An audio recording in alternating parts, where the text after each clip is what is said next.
for you, but then we're going to look through the papers and hopefully we get more clarity into the events that took place Saturday, March 18, 2023. As you know, well, as expected, a lot of the stories that would be on the front pages of the paper all through this week, probably into next week, would be some sort of analysis, the results of the March 18, 2023 governorship and state house of assembly polls. Saheed Babalola is my name once again. You're listening to Trends in the Papers on Mainland 98.3 FM.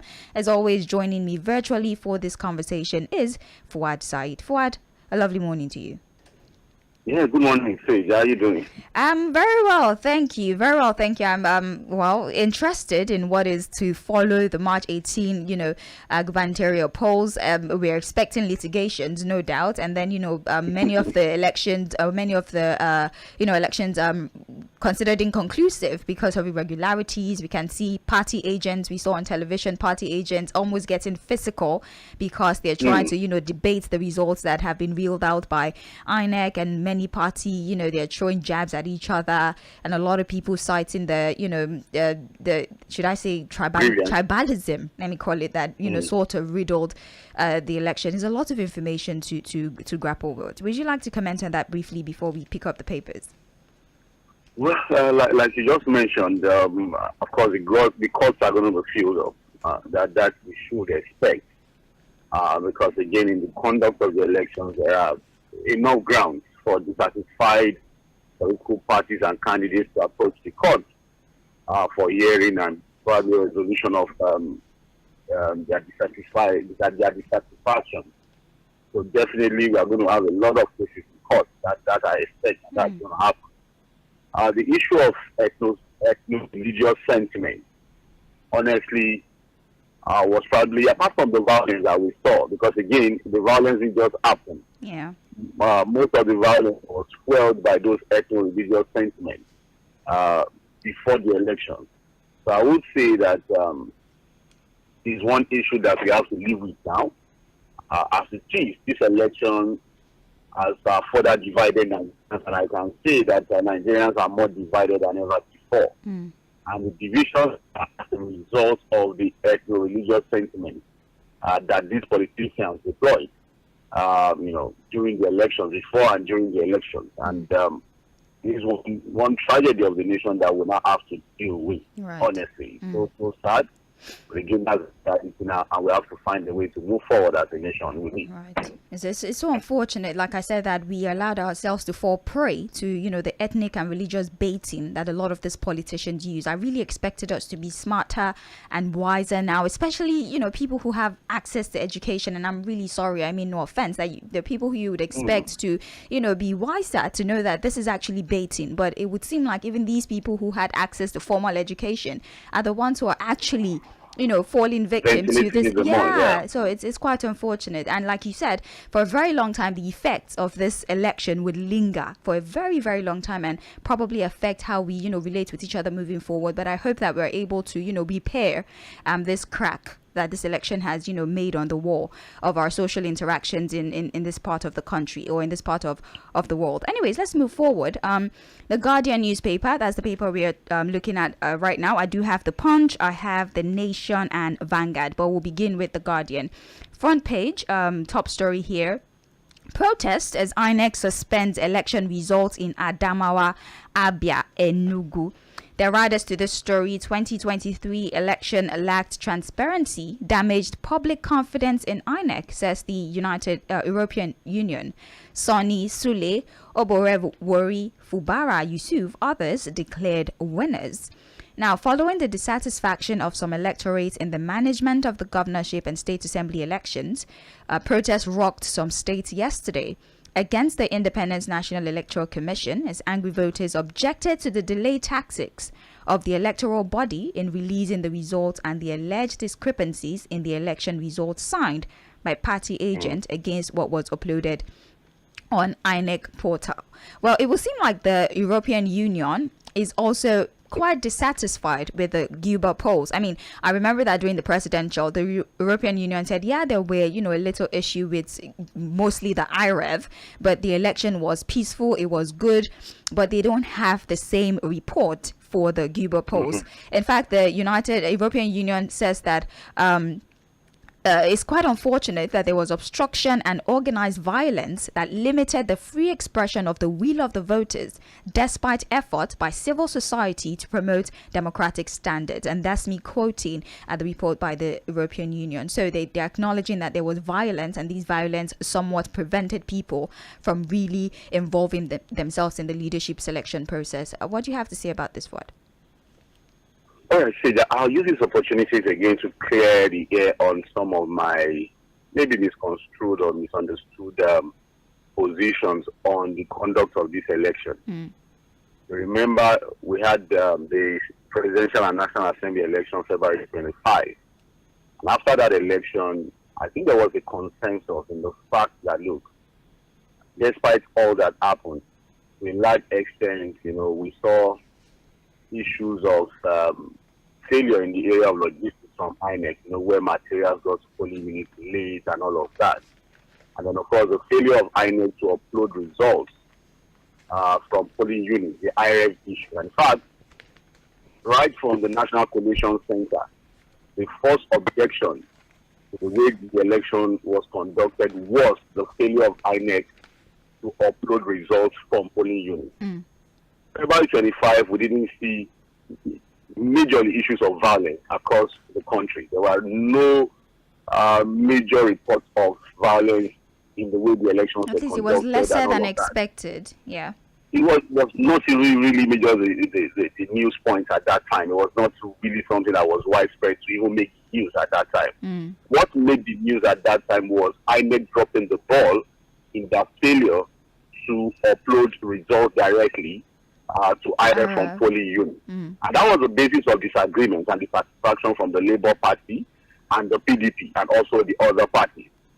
And at that point, we said, okay, if that was the issue, these things can be resolved at the final lap of the election cycle, which is the court having to make statements about the failure of INEC to upload results from polling units, whether it was an electoral act matter or was just a mere guideline and all of that. And like I said, my position was that whatever we did at that time, whatever the courts are able to say about it is to further deepen our democracy. Then, of course, I made an assertion that, look, in comparing what we have done from 1999 to date, I was talking after the time we conducted the February 25 elections. Yeah. That's the President and National Assembly election. That, look, we want to compare what we did on February 25, the introduction of beavers, the fact that, look, people were not able to stuff ballot boxes, the issue of overvoting and bogus figures that were used in our elections.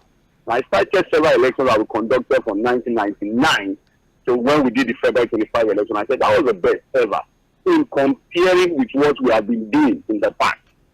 But hey, we had 2-3 weeks break. Of course, the 3 weeks came as a result of INEC requesting for more time to reconfigure beavers. Yeah. And I think the politicians just went back. They looked at the conduct of the election because we saw a lot of shocking results. For the first time, Lagos fell to the opposition. I've seen that the home state of the president fell to an opposition party. A lot of the governors who were seeking to go to the Senate, 2 term governors who were seeking to go to the Senate, failed in their bid. And so the 2-3 weeks was enough for these politicians to go back to their drawing board. One was thinking that all they were doing was to reach out more to the people and probably put their achievements before the people to get their vote. But March 18 was a different story, say. So I'm taking this opportunity to clear the air and put the issues in proper perspective. Right. March 18 was different because what we now saw was not INEC now dropping the ball. Of course, we have issues with INEC in some states.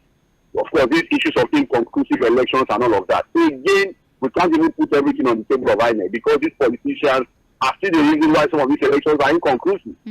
Now, what we saw March 18 was basically a problem that didn't come from INEC. In terms of logistics, we did very well. In fact, over 10 I rate them 8 because in a lot of the polling units, they got there very early. They were even waiting for voters to arrive. We saw this, were in the field and all of that. But the politicians who knew that it would be difficult for them to store ballot boxes, to overvote, and then, of course, thumbprint and do all manner of things to take bogus figures, did what I would say, look, they knew that the only option was to go violent, and they did that freely. And so I say that, look, if we say INEC tried in the March 18 elections, I think the ball was dropped completely by the security operatives, which is not in control of INEC. The security operatives failed Nigeria. They failed in the discharge of their duties. They failed to protect ordinary voters, and we witnessed it. We saw it. And so the conversation now again is this: in the conduct of our elections, how do we ensure proper security of voters during election? Because what we saw, basically in most parts of the country, and that's why we have a varying results now from what we witnessed February 25. A lot of the states where the ruling party had lost, they have now won it back. Yeah. A lot of the parties that the PDP lost at that time, they have now won it back. And the circumstances by which these votes came and these victories came are questionable, because a lot of them came from violence and voter intimidation. So that is the conversation we should be having. And I've always told anybody who cares to listen, we can sit back and continue to complain.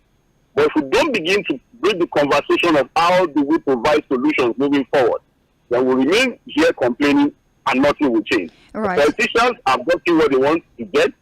So if they emerge victorious, again, the legitimacy of their victory will still be challenged in court. Right. But hey, we have a big problem at hand, say, in terms of election violence and suppression. Well, I mean, you've pretty much summarized everything that the EU observers said, because they said that, positively, INEC introduced corrective measures ahead of Saturday polls. They allowed the timely delivery of sensitive materials and improved the use of election technologies. But they say that there was still a lack of transparency. The mission noted that Lagos, Kano, and other states in the southern and northern and central parts of the country were mostly affected, adding that election was equally characterized by casualty, fatalities, as well as vote buying. They also saw misuse of administrative resources through various financial and inducements to voters, which gave an undue advantage to the party in power. So the EU is actually, praising INEC for the corrections they were able to make, but they have observed that it was just, the violence is what really marred the conduct of the gubernatorial poll. So you pretty much, summed up the report of the European Union. And then there's this one here, the protest, the results in Adamawa, Abia, and Enugu state. The elections in these areas have been suspended, and I think Adamawa is the one that really had a lot of people saying so much, the exhilaration in the air at the possibility that we might for the first time in Nigeria have an elected female governor in Adamawa state. I think that excitement was very abruptly stopped because the elections there was concluded inconclusive. And yes, the race between the APC's Binani and the PDP incumbent Amadou Fintiri is quite tight. I don't know the figures right off the top of my head right now, and I don't see displayed on the front page of the papers. But then the margin now is a little less. I think 31,000. Yeah, 31,000. Yeah, about 31,000. Yeah. Yes, but so here's the thing: the electoral. There's a local government remaining now, which is the Furore local government. Yes. So which a lot of political pundits think Binani was going to win convincingly with a very good margin to upstage the results. And that's the local government in contention now, where collation of results have been suspended. Right. And that's why a lot of people are saying, hey, things are not looking good in Adamawa State. There seems to be some confusion somewhere. There are people who are trying to upturn the will of the people in Adamawa State. And that's the interest, especially because of the gender issue here. Binani, most possibly will be the first elected female governor in Nigeria. That's why the interest is high as far as the governorship post is concerned in Adamawa State. Well, the electoral law, it does provide that if the margin between the two candidates is lesser than the total number of PVCs collected in the areas where elections were not held, then that election will be declared inconclusive. And like you said, the margin is about 31,000, and the number of PVCs collected in that area where the election could not be conducted, is 37,000. So the margin is lesser than the amount of PVCs collected. voted. So, and because of that, by virtue of the electoral law, that election has to be, inconclusive for now. And I think a date for the supplementary will be announced later. That's the update on what's going on, in Adamawa State, and there's still the Abia and Enugu, and the controversies definitely continue. It's the same situation, yeah. So inconclusive, the voting and everything. So let's move on from this particular story. Now we do have here how a Diogas petition stopped declaration of Guba election winner in Enugu. This gives us more context into what's really going on in Enugu State. How a Diogas petition stopped declaration of Guba election winner in Enugu. Page 7 has this particular story. So let's look at this. Hopes that a governor-elect will emerge in Enugu State from Saturday's election was dashed as the Independent National Electoral Commission announced the suspension of collation of result following a petition by the governorship candidate of the Labour Party, Chijioke Edelga. So here's the thing. The party had complained that while the bimodal voters accreditation system accredited 7,000 voters in the area, over 30,000 actually voted, stressing that development was inconsistent, of course, with the stipulated law. So, how do you accredit 7,000 people and total vote casted is 30,000? Fuhad, I've not seen this one before. You're using it to make the owner of the word afraid. We said it that beavers cannot stop overvoting, but it can detect overvoting. It, yeah. It will not stop it because there are people who bypass it. You understand? We're going to have maybe INEC officials who are going to compromise the system. But the reality is that, look, if it cannot stop it, that's overvoting now. The job of beavers is to detect it. Ordinarily, it's supposed to stop it. But because people are going to bypass it, they're going to do what they still want to do, irrespective of the fact that they know beavers are going to detect it. So what we have in Enugu again is INEC creating a different rule for conducting these elections. Now, a petition has been written by the Labour Party candidates in that state, and they are tending to that complaint immediately. Unlike the situations we have been seeing of, there's nothing we can do, we're going to tally the results and then you just have to go to court. That's why this is a big difference, because the rec in the state and the the polling officer in the state is ready to now attend, and they are actually investigating these allegations in this particular local government. So again, like I said, we can analyze all of these issues. We can look at the conduct of INEC across different states. Because, for example, if you look at the Rivers issue, it was almost going to go physical between polling agents of Labour Party, SDP, and the coalition officers and INEC officials. And of course, so you have a situation where I think the courts would have a final say in most of these issues. And that's why I talk about between our democracy. A lot of the court pronouncements will clear the air on most of these grievances. Whether, when a complaint is made while we are collating results, INEC is supposed to post the results and attend to them. What manner of complaints can INEC address and resolve immediately?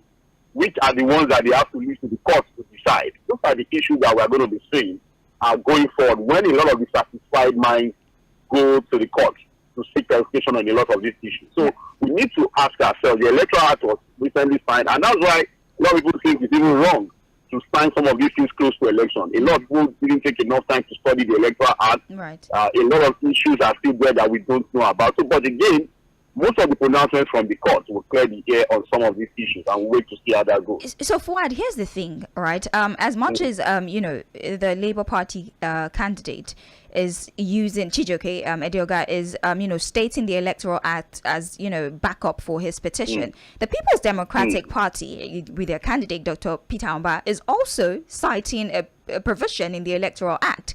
This is their defense. They've said that according to the laws, as long as that's section 64 subsection 8 of the Electoral Act, that as long as collation has been completed, as in the instance of this case, the duty of the collation officer is to announce the results and make a declaration. And the Labour Party candidate is saying that how do you have more votes than accredited voters? The Beavers has done his work. I think section 52 or 53 of exactly. The so just look at the confusion. They're both arguing based on provisions in the Electoral Act. So you see how contentious this is going to be, and I don't think their lawyers are going to be having a field day, because how do you fight a system using the provisions of the same system? Because they're both quoting the Electoral Act of 2022. Say I just mentioned it. You have the Labour Party quoting a section of the Electoral Act that talks about immediate resolution of complaints by the satisfied political parties and candidates. You now have the PDP in the same state quoting a section of the Electoral Act which says, look, once results have been collated, you can't recollate or stop the elections. All you need to do is to announce and then hopefully tell the satisfied parties to seek clarification in court. So again, that's why I said that, look, all of these things, I'm sure the Labour Party, whatever they have now, would also serve as documentary evidence when they approach the court to seek clarification on these things. That's why I'm saying that, look, luckily the election cycle does not end until court pronouncements are made and the satisfied parties approach the court for clarification. Again, that's the way to deepen our democracy. We'll have to wait for that. That's a civil thing to do. That's a constitutional thing to do, and we just have to wait till that time. All right. Well, thank you very much, Fuhad. You can get more stories on page 7 of the Guardian newspaper. Moving forward, thugs evade Kano APC secretariat. That is the headline. Let's look at the body of the story. An unidentified number of political thugs celebrating the victory of New Nigeria People's Party in the just concluded governorship election yesterday attacked and ransacked the headquarters of the ruling All Progressives Congress APC in Kano. The thugs launched the attack on the APC secretariat along Maduguri Road in the metropolis after declaration of Abba Kabir Yusuf by the Independent National Electoral Commission. Fuad, following the announcement by the Independent National Electoral Commission, I think that there was a call for a curfew because it was sort of expected that violence would definitely erupt. Well, a lot of people, of course, disregarded that curfew because you can see thugs going to the APC secretariat and damaging the place. I don't understand why you vandalize as a means to celebrate a victory that you wanted. I'm trying to make sense of it. You are comfortable with the results of the election. Apparently they are, with the emergence of Kabir Yusuf of the NNPP. And then you feel like the best way to celebrate is to go to the secretariat of the opposition party and vandalize and destroy the place. Well, before the conduct of the governorship elections in Kano State, we reported cases of violence in Kano State. Yeah, it was a hot spot, very hot spot. And the NNPP, of course, one of the hottest in the country. And in fact, I must say that from the results that we got from Kano State on the conduct of the governorship elections, is the toughest because the figures were they brought in the most figures. I think the total tally was about 2 million votes in all. There is no state in Nigeria that was able to bring that tally, except for Kano State, and it was really, really tough between the NNPP, as led by Rabiu Kwankwanso, and the APC, as led by Jan Duje, the incumbent governor. But again, sometimes you have these things happen. Again, you can't justify any form of violence. Violence cannot be justified in any form. But again, when these things happen, you have overzealous supporters who maybe have also been attacked before the elections, now taking their own pound of flesh. But the reality is that I think the security operatives have to step up again to ensure that, look, properties, lives of people are protected. Again, like you just asked, you won the elections, then why do you have to go, violent to begin to damage properties of the opposition or the opposition party? It's just one of those things that we see with overzealous and violent supporters during and after elections.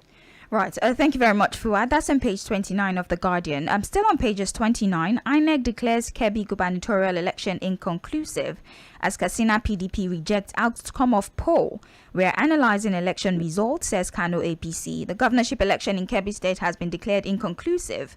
Announcing the results yesterday at the Independent National Electoral Commission headquarters, Benin Kebbi, the collation officer, Professor Yusuf Saidu of Usman Dan Fodio University, said the total number of cancelled votes was more than the number of valid votes, while the number of registered voters and the number of accredited voters were not. Was 766,367. So it's pretty much the same scenario. We had more cancelled votes than valid vote. And so it called for, the need to scrutinize at the numbers that were being presented in Kebbi. I'm sure INEC will sort all of that out. we don't have to really waste too much time on that. I feel sorry for anybody who gets arrested right now. You're going to be waiting a very, very long time before you have the law attend to you, honestly. Well, you're already expecting the number of cases that will be in court. Yeah, because I feel sorry for anybody who's waiting for trial right now, because I don't know what's going to happen to you. Because the lawyers are going to be very busy, very, very busy. That's it for the Guardian newspaper. Let's move on very briefly now to the Punch newspaper. Top story here, well, as expected also. APC wins 15 state, PDP 6, NNPP takes Kano. 20 the riders, 27 killed nationwide in election violence. Thurgri, Ganduje, Tambuwal candidate lose. PDP reject Ogun Kasina result. Kwakwansia supporters defy curfew, jubilating Kano. INEC suspends Abia Enugu collation, declares Adamawa governorship poll inconclusive. I think these are most of these riders we have addressed in a manner of speaking. The Independent National Electoral Commission on Monday released more results of Saturday's governorship election, with anointed candidate of some governors losing the poll. Now, this is the part that really piqued my interest. Anointed candidate of some governors. Now, let's look at the Sokoto poll. In Sokoto, Tambuwal anointed candidate was defeated by his APC candidate, who was declared the winner of the governorship election in the state. The state collation officer, Bichi Amayu, announced the result, and the governor-elect, an ally of the former governor of Sokoto State, Senator Aliyu Wamako, was deputy to Tambuwal during his first tenure between 2015 and 2019. I think they're just trying to establish the relation. So, so let's talk about this, Fuhad. The expectations, the fact that you feel like, I've been blessed in a manner of speaking by the incumbent, and so things should go my way. But then you can see that that no predictions would have really prepared us for all of the events that took place during the Gubo polls, especially in the case of Sokoto. But the Sokoto one is so interesting because the governor-elect now was the deputy governor with Tamboa when he was in APC before he moved over to the PDP. But he remained in the APC, didn't follow into the PDP, and now he has defeated the anointed candidate of Tamboa. And there are a lot of PDP loyalists who think it serves Tamboa well, because they feel he actually betrayed some of his compatriots, some of his or loyalists or friends in the PDP. Ayo Fayose did a video where he was practically saying that Tamboa was one of the people that betrayed him, some wiki in the run to the presidential elections the presidential primaries of the PDP. That this was a man that some wiki had helped severally. Remember in 2019, when Tamboa ran against Atiku, Wike supported Tamboa against Atiku, although Atiku was able to win that. He picked the ticket of PDP then, but it was clear to everybody that Wike was for him. So the same Tamboa is the man that stepped down for Alhaji Atiku Abubakar, because that was the only state that actually made Atiku Wike in the PDP presidential primary. So there are people in the PDP who think that it serves him well, because they felt he betrayed Wike, and I think the G5 governors who they thought were his friends, to have been able to give a northerner the presidential ticket of the PDP. There are still questions about that decision of the PDP to allow a northerner run in this last election. How do you allow a northerner run when we are having a northerner finishing an 8-year tenure as a president? So there are still questions that the PDP will have to resolve. But that's the story of Sokoto State. The APC now has taken the state as part of the state. They've been able to win in the north.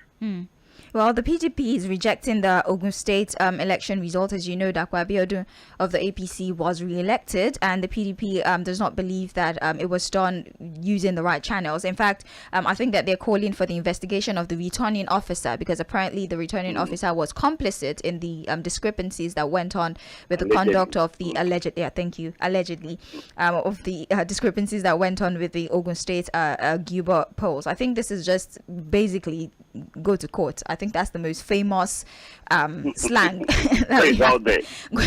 Go to court. That's pretty much how it is. Well, INEC suspends Abia Enugu collation. We've spoken about that. Declares Adamawa governorship poll inconclusive. You can check pages 2, 13, and 29 of the Punch newspaper. Monitoring what is happening in Adamawa State. for obvious reasons. Exactly, for obvious reason. I mean, people really wanted it to be true. We wanted that kind of historical events to be marked, and let's see what happens at the end of the day. I guess we're going to have to trust the judiciary to take care of this. So pages 2, 13, and 29, and INEC is INEC as well. Right, yes. So let's move on now. We do have here on pages 24. Anger as NNPCL hires expatriates to head subsidiary. This is on page 24 of the Punch newspaper. Let's look at this story here. Anger as anger as NNPCL hires expatriates to head subsidiary. Now, the appointment of Jean-Marc Cordia as the head of the oil trading arm of the Nigerian National Petroleum Company Limited has raised diverse concern among industry and expert operators. Most of the arguments by stakeholders in that sector, other Nigerian companies that have expatriates as employees, let's not jump to that. So basically, there's been a lot of apprehension with regards to the appointment of a foreigner to handle a subsidiary of the NNPCL, and it was announced in a statement in Abuja yesterday. So arguments have trailed the decision to appoint a foreigner to head that part of the NNPCL, and most of the argument is that we do not have able-bodied Nigerians, smart Nigerians to take care of that particular subsidiary of the NNPCL. Why do we have to allow foreigners to head, important aspects of our economy? Now, there are other stakeholders that are arguing that there are Nigerian companies that have expatriates as employees, as long as they comply with the expatriate quota, and you can prove that there's no local manpower that is skilled enough to man that particular office. And I think that sort of further aggravated the issue. The fact that you're saying the requirement for you to hire an expatriate is you have to be sure that there is no local person who's skilled enough to take care of that. And so people are now further aggravated by that. Are you trying to tell us that there was nobody who was qualified enough, no local was qualified enough to handle that particular position? Well, I think the NNPC would have to answer that question. And again, these are concerns that some of us raise when we see some of these appointments, where you find government institutions so happy to bring in expatriates to take jobs that we know Nigerians are available to take and do very well. The same thing goes on in our sporting sector, in our sports where you have, in the football area, for example, I think the Falcons are still being handled by a foreigner who has performed poorly, woefully, compared to when the Nigerian was handling that team. He has probably not been able to even win anything with that team since taking that job. And nobody is questioning it. Nobody's even looking at his record compared to when the Nigeria was handling that team. So, again, there are a lot of things that people speculate when some of these appointments are made and all of that. But again, because you don't have the details, you don't even have the CV of this expatriate, we need to also understand the details of the job. What does the job entail? To the extent that the NNPC feels that it has to be an expatriate that should handle the job, it will be difficult for me to go too in-depth on really condemning or supporting the decision of the NNPCL. But I think that, if there are positions that Nigerians are available to take with the required skill and manpower, I think we should just reserve it for Nigerians and trying to bring in expatriates. Again, we have to build our system. We also have to build our people. So, but again, it is one thing that the NNPC will have to sort out. But again, these are questions that I can't answer until we have all the full details of this appointment. Right. Page 24 of the Punch newspaper is where you find details on this story. Now, let's double back to page 8. The headline, EU observers blame politicians, INEC for vote buying and thuggery. The European Union has knocked the Independent National Electoral Commission for failing to live up to expectations in the electoral process of Nigeria.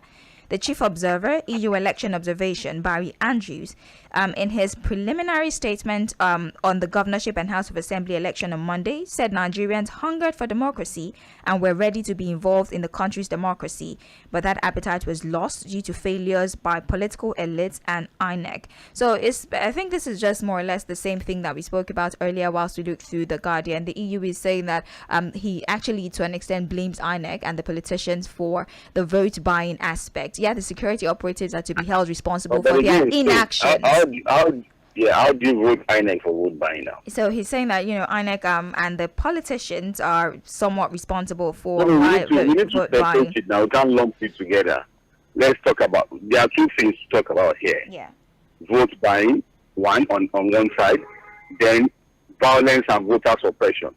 I'm saying that let us start with vote buying. How do you blame INEC for vote buying? Well, his statement in quotes is public confidence and trust in INEC were severely damaged on February 25 due to lack of transparency and operational failures in the conduct of the polls. He did say that, yeah, they brought about some corrective measures and all of that. But then the statement is they blame politicians, INEC, for vote buying and thuggery.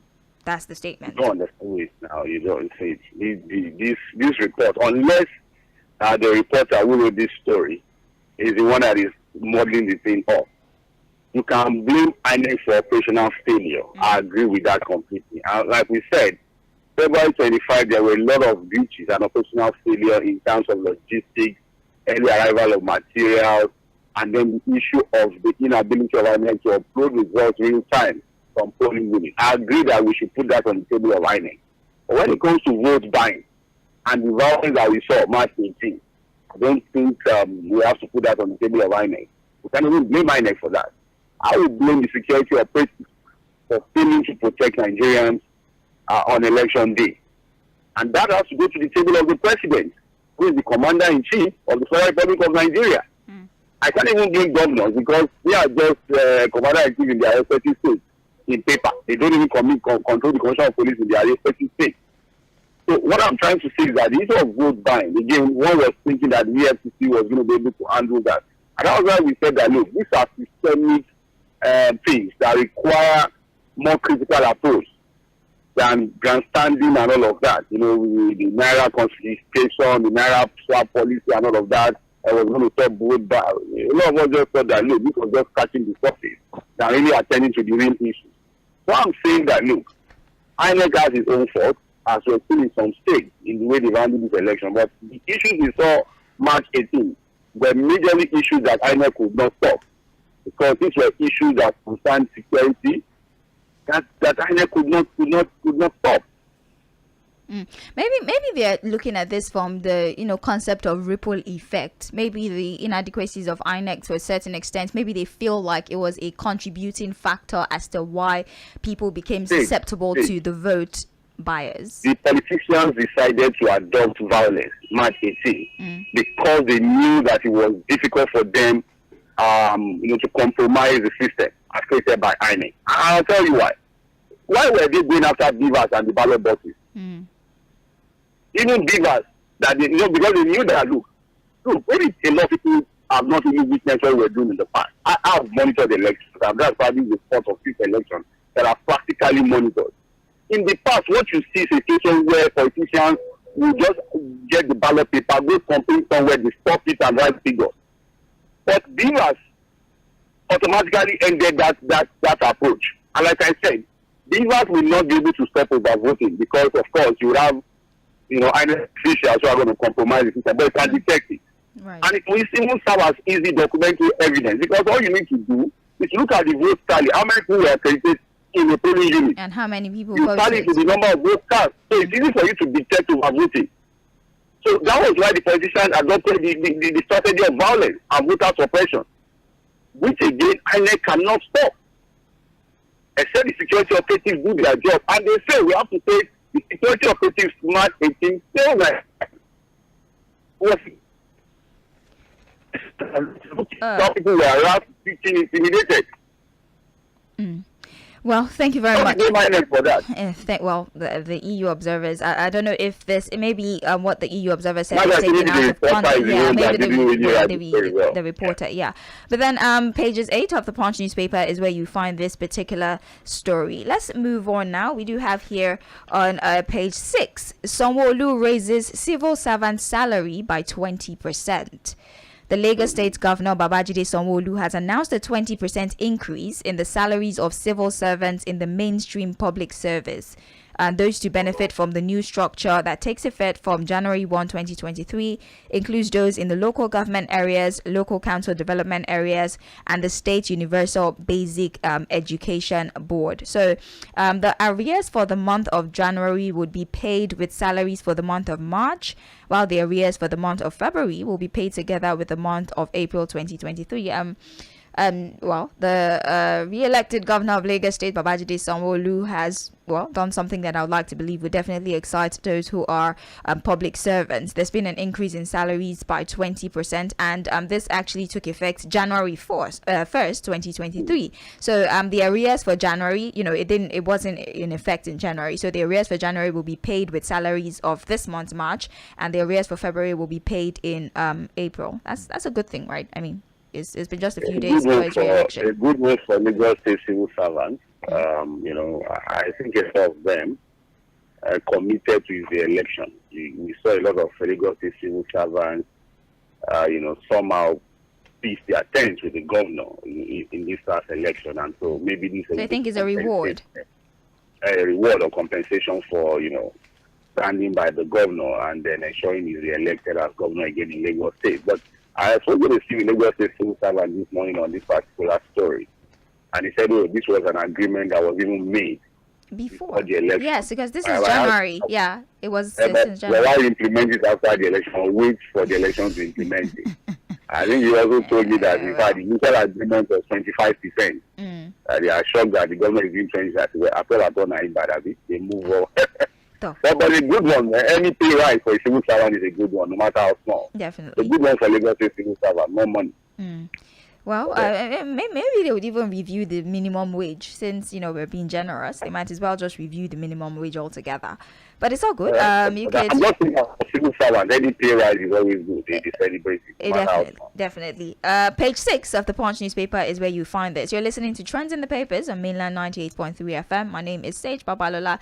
Fuhad is with us here virtually, and we're looking through the stories that made it to the front page of the different newspapers. So let's move briefly now. Page 29 of the Punch newspaper. EFCC grills for NCAA chiefs over alleged 2 billion naira fraud. Now, the Economic and Financial Crimes Commission has arrested 4 top officials of the Nigeria Civil Aviation Authority over alleged 2 billion duty to allowances fraud. Those arrested were the Director of Finance and Account, Biliki Susani, the Deputy General Manager, Treasury, Hart Fimieye, the Deputy General Manager, Obene Turnio, and the General Manager, Account and Stores, Nathaniel Kainjo. It was gathered that Kainjo was taken into EFCC custody last Thursday. Now, these officials illegally paid themselves and other duty to allowances in the excess of 2 billion naira. So they're paying themselves allowances from taxpayers' money. All of them. And the EFCC has arrested. I think they were their day in court, so we shouldn't waste too much time on this. Right. Okay. So the EFCC just have their day in court. Yeah. Right. That is the story. If you would like to read further, you can check page 29 of the Punch newspaper. So let's look at this story here on page 12. The headline reads, "Accept defeat, Delta governor-elect tells Omo Agege." The People's Democratic Party in Delta State have called on the Deputy Senate President, Ovie Omo Agege, to accept his defeat in the Saturday's governorship election. In the February 25 presidential and National Assembly election, the result has pointed to an unequivocal rejection of the PDP. The 3 senatorial zones in the state, APC won 2, while PDP controversially edged out the Labour Party in the state. Well, the PDP, should I say, is asking that, Omoyege accept his defeat because it's quite clear from the presidential polls that the people were just tired of the PDP's reign in the state. That all indication points to the fact that the people of Delta do not want the PDP anymore. So why is it so difficult for OVA to accept defeat? And OVA, of course, claims that there were discrepancies in the elections, and because of that, he would not be accepting the result of the polls. At some point, we'll still have to check the results from different states, the presidential and national assembly elections, and then the results of the governorship and state assembly elections. Look at Delta State, for example. At the presidential election, APC won 2 senatorial seats. Yeah. and the PDP struggled. That seat was already going to the Labour Party, but somehow the PDP was able to meet it, and of course took just one seat from the three. So one would think that, if that replicated itself, Obioma Agege was going to win Delta easily. Yeah. But that has not happened now. But I said it, I think before these governorship elections, that look, we may be seeing something different than what we saw in the presidentials. Yeah, because again, this is closer to the people. Nationals, right? And I think the people I'm not justifying the victory of the PDP in Delta State. I'm just saying that, look, we should be careful to think that whatever happened at the presidential election was going to happen at the governorship election. Anybody that says that is probably not so grounded with politics in Nigeria. The governorship and state assembly elections are closer to the people. So you find that a lot of time they'll be working more with the candidates and personalities and even political parties. Again, I'm not saying that's what happened, because if you look at the widespread violence, it's difficult to even justify some of these victories. And like I said, a lot of them are going to be contested in court. But again, the PDP cannot. I'm sure Obioma Agege is going to go to court. He said the lawyers are going to be busy, the courts are going to be busy, and we are going to see people emerge and re-emerge from court pronouncements. So I think we should just wait for that period. Right. Well, that's it for the Punch newspaper. Let's look very briefly through the Nation and Vanguard, although pretty much every story on the front page has been addressed. But still, let's just read out the headline. So the Nation: APC wins 15 states, PDP 6, NNPP takes Kano. The Riders: Labour Party leads in Abia, Fubara Otu, Obore Wari are governors-elect. Polls inconclusive in Adamawa, Kebbi, Abia, and Enugu state. Lagos okays 20% salary raise for workers. Payments backdated. Cash crisis, banking infrastructure for expansion. JAM sets new guidelines for direct entry registration. I think I saw this. Apparently, those who are, going into the university using direct entry are falsifying their A-level results, and JAM has caught the attention of JAM, and because of that, they have put in place more stringent measures, to scrutinize the A-level results that are being used to apply for direct entry. Hopefully, this fixes the quality of students that are coming out of the universities nowadays, because I don't have nice things to say about the quality of students that are coming out of our institutions nowadays, honestly. We have here Nnamani quits PDP. Fuhad, this is a very interesting story. Many say that he took that loss like a gentleman by quitting the PDP. Some say that that's not exactly a gentleman walk away from the case. He just felt like because he didn't have his way, he had to walk away. He would rather walk away than stay in that situation. I think he lost to the Labour Party candidate. What's his name now? Is it Kevin Chukwu, the brother of the Labour Party candidate was assassinated a few days ago? That died, and he was doing that. The thing about Chimareku Nnamani, and I'm not surprised that he's quickly quitting the PDP. A fine gentleman, very brilliant man, I must say. Very cerebral. But the thing is, even while he was on the PDP, in this last presidential election, he did in church with the APC. He was open about his support for Asiwaju Ahmed Tinubu of the APC. So I'm not surprised that he's keeping the PDP after losing this election. You will just see him emerge as a PDP, as an APC member. Don't be surprised if you see him change clothes now and become an APC member. Most likely he's going to do that, because he has always supported the president-elect, even while he was on the PDP.